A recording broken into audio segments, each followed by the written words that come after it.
Conventional investing wisdom suggests that an investing portfolio should consist of stocks and bonds. Depending on the risk tolerance, time horizon, and goals of the investor, the specific percentage of the portfolio that each of those asset classes make up, and how much of a tilt it may or may not contain, can differ, but the majority of the money should be going to those primary asset classes. Conventional wisdom also states that alternative investments like gold should only make up a small percentage of the portfolio, assuming that the investor holds any of those alternative assets at all. Often the recommendation is no more than about 5 or 10%. Today's portfolio is a little unconventional. The entirety of its stock allocation has some sort of tilt to it, and you will not find a single penny devoted to companies like Microsoft, Johnson & Johnson, or Tesla. That said, you will find quite a bit of pennies dedicated to alternative investment vehicles like gold and real estate. In short, this portfolio lives up to its name. From an old school investing perspective, it's a little weird, but for the right person, it can be surprisingly good. So let's talk about it. But before we get going, be sure to like this video if you haven't already, as it really does help out the channel a lot, and subscribe with notifications on for more money-related videos like this one every single week. And if you want to further support this channel, you can check out some of the links I've left in the description below, which includes a 30-day free trial of Audible and 2 free audiobooks of your choice, as well as a list of some books on money I'd recommend checking out with your free trial. The WeaD portfolio has you split your investments up into 5 different assets: small cap value stocks, international small cap stocks, long-term treasuries, REITs, and gold, all of which make up 20% of the allocation pie. I should note that the portfolio's creator, Value Geek, recommends that the REITs should be split evenly between domestic and international funds, just like the small cap stock portion of the portfolio is. However, unfortunately, I don't have very good data on international REITs, so the full 20% is going to be put towards domestic US-based funds. The primary goal of this allocation is pretty similar to funds like Harry Brown's permanent portfolio or Ray Dalio's all-weather portfolio.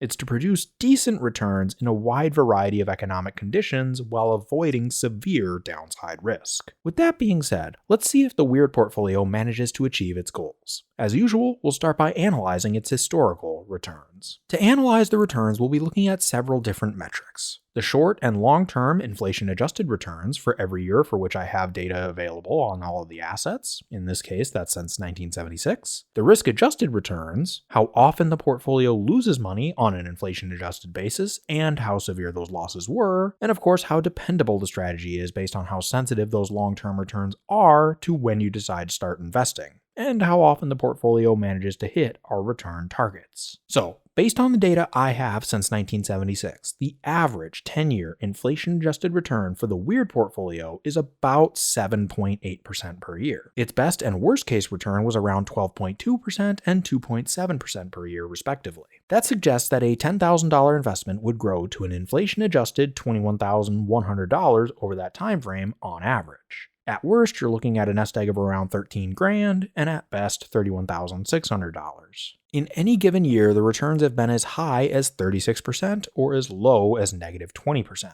On average, they've hovered around 7.6%. The Sharpe and Sortino ratios for this strategy were 0.57 and 0.98 respectively. That's the 6th ranked Sharpe and 7th ranked Sortino ratio among the strategies we've covered so far, suggesting that it's been an above average portfolio on a risk-adjusted basis, at least during these years. Next, let's take a look at some volatility metrics. The average standard deviation of returns for the WeaD portfolio was 11%, which means that in any given year, we can expect that the majority of our returns will fall somewhere between negative 3.4% and 18.6% with this strategy. The strategy had an excess kurtosis value of negative 2.01, suggesting that the majority of its returns were within a few standard deviations of our average. In fact, roughly 73% of the returns during these years fell within that expected range, and only 6 of them fell outside of the range for the worse. The strategy had a skewness of negative 0.2, suggesting that the majority of its returns would actually be above the long-term average, with a few returns coming in significantly below the average, dragging it down.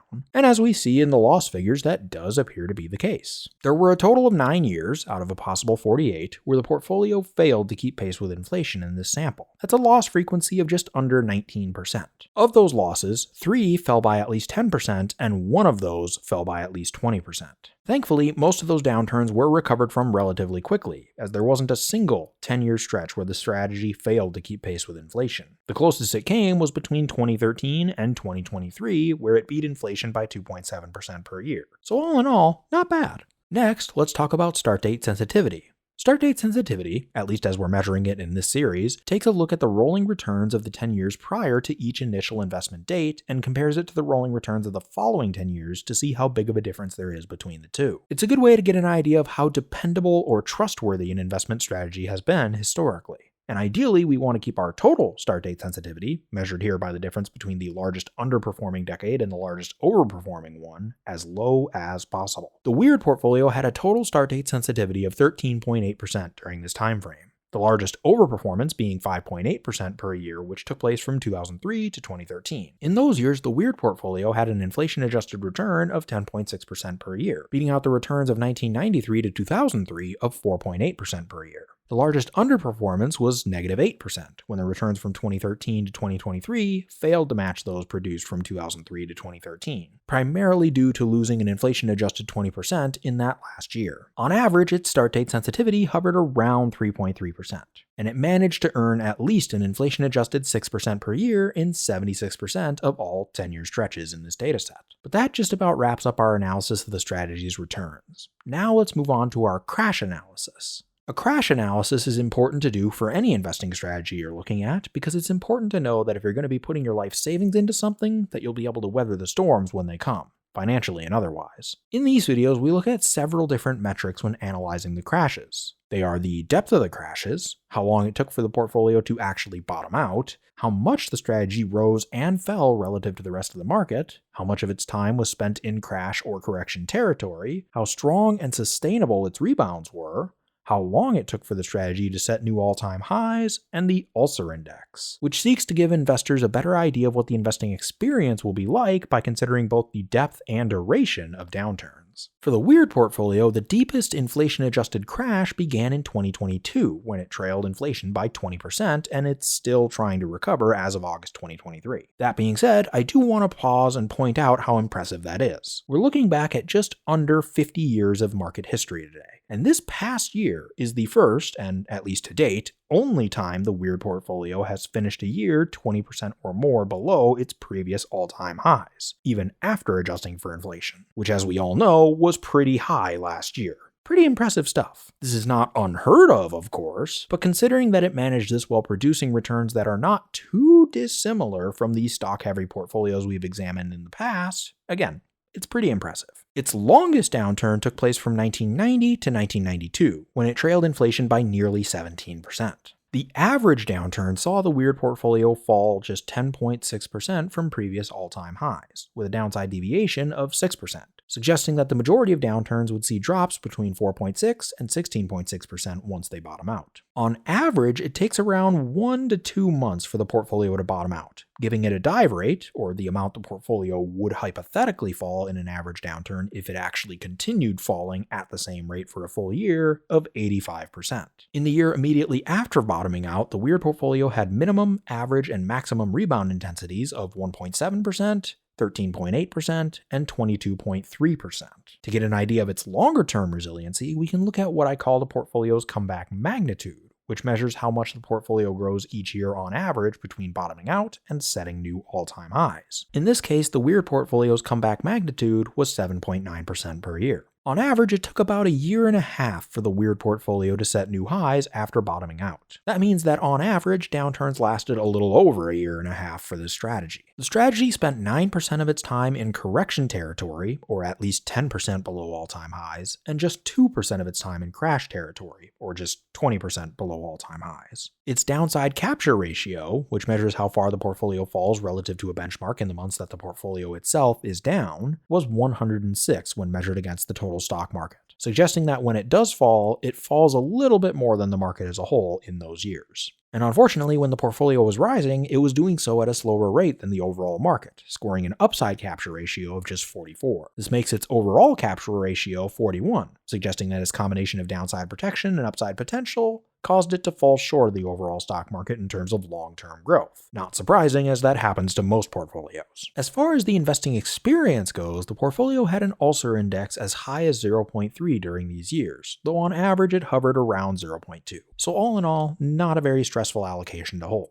With that being said, let's move on to examining the strategy in regards to financial independence. Historically speaking, the WeaD portfolio would have maintained a minimum 30-year safe withdrawal rate of 6.29% during these years. The worst year to retire using this strategy was 1988. I should note that, as usual, due to the varying nature of individual expense ratios and tax situations, neither has been considered in these withdrawal rates. The median and maximum rates were 7.86% and 9.75% respectively. The strategy would have maintained a minimum perpetual withdrawal rate of 5.1%. And in terms of income during financial independence, the WeaD portfolio generated an inflation-adjusted average of roughly $79,100 per year on a $1 million nest egg among all available 30-year cycles. The accumulation phase of financial independence is where you're still putting money away for your future. The primary metrics here are what percentage of our income are we saving, how do our expenses change over time, how long do we plan to be retired, and how long will it take us to reach financial independence based on that information and the performance of our investing strategy. Assuming that we saved 15% of our income, we're planning for a 30-year retirement, and our expenses changed in line with inflation as measured by the CPI, we would not yet have reached financial independence with the WeaD portfolio. However, with a 30% savings rate, we would have reached our goal in 24 of the 48 scenarios, on average taking about 25 years to do so, with the fastest and slowest paths clocking in at 21 and 31 years respectively.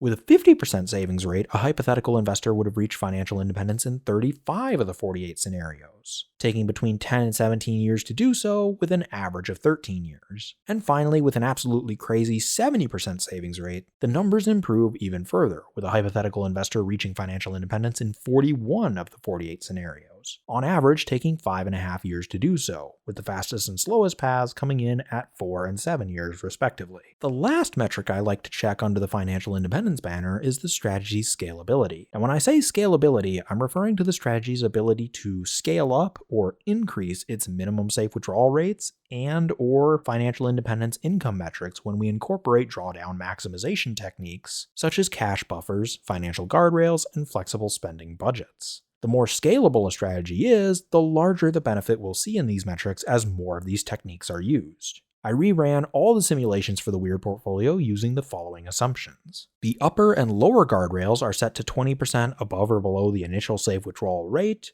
The trigger indicates how far our investments will have to fall below their all-time highs before our cash buffers or flexible spending budgets will be used, and the spending floor is the lowest our hypothetical investor will spend in a year, regardless of what the financial guardrails tell him to do, unless his investments have fallen below that trigger threshold, in which case they'll be living on their survival expenses. Here's how the numbers came out. As you can see, as usual, there's quite a jump across the board in terms of safe withdrawal rates, which also translates into superior accumulation metrics. And while the income figures improve early on, due to the fact that our guardrails would have us slash our incomes more often than before, the overall figures are a step down. Comparing the WeaD portfolio to all of our other strategies that we've covered since 1985, as that's the earliest year for which I have data on all available investments, we see that it has some very notable strengths and some very notable weaknesses. While it doesn't have the absolute highest returns, it does have very solid low-end return performance. Its minimum and baseline return, or the 20th percentile return, for all 10-year periods are both in the top 5 out of the 18 allocations we've looked at in this series, so well above average. It tends to experience losses, whether big or small, less frequently than the majority of other allocations we've reviewed, and its worst downturns also tend to be less deep. Remember, the first and only time it experienced a true market crash, defined here as falling 20% below previous all-time highs, dating back to 1976 was just this past year. And even then, its inflation-adjusted fall was just 20.1%, so it just barely crossed that threshold. This combination leads to a less stressful buy and hold experience than other, more boom and bust style portfolios. However, while it does score above average in those tranquility and low-end growth metrics, it can really struggle in terms of resiliency and sustainability. It posts below average results in metrics analyzing its ability to bounce back from market bottoms. In fact, its minimum rebound intensity was the lowest of any strategy we've covered so far, and its safe withdrawal rate and income produced under an inflation-adjusted withdrawal withdrawal approach since 1985 are again among the lowest of any portfolio we've reviewed. To me, this suggests that it's an approach that's going to be a little more niche than some of the others in its application. If you happen to be someone who's on a shorter time horizon and want to ensure that you receive at least a moderately decent return during that time, without having a crazy amount of volatility, this could well be an option worth considering. It managed to produce inflation-adjusted returns of at least 6% in nearly 70% of all available 10-year periods during this time frame, which, while not the absolute best we've seen, is above average and does place it noticeably ahead of other allocations that have similar strengths, like the Golden Butterfly, Larry Portfolio, All-Weather Portfolio, or Permanent Portfolio. However, if you're looking to truly maximize long-term growth, or you're looking for an allocation to hold during retirement, there's probably other options that'll serve you better, even if the long-term growth of this portfolio is still very respectable. So that's the WeiRD portfolio, or at least as close as I can get to it given the data I have available to me. It's a bit unconventional, perhaps, but for the right person, it can be a very solid approach. But that'll do it for me today. Once again, if you enjoyed this video, be sure to smash that like button if you haven't already, subscribe, and hit that bell next to my name so you'll be notified of all my future uploads. If you have a friend that would be interested in this kind of content, be sure to share it with them. Let's really get this information out there and start our own financial revolution.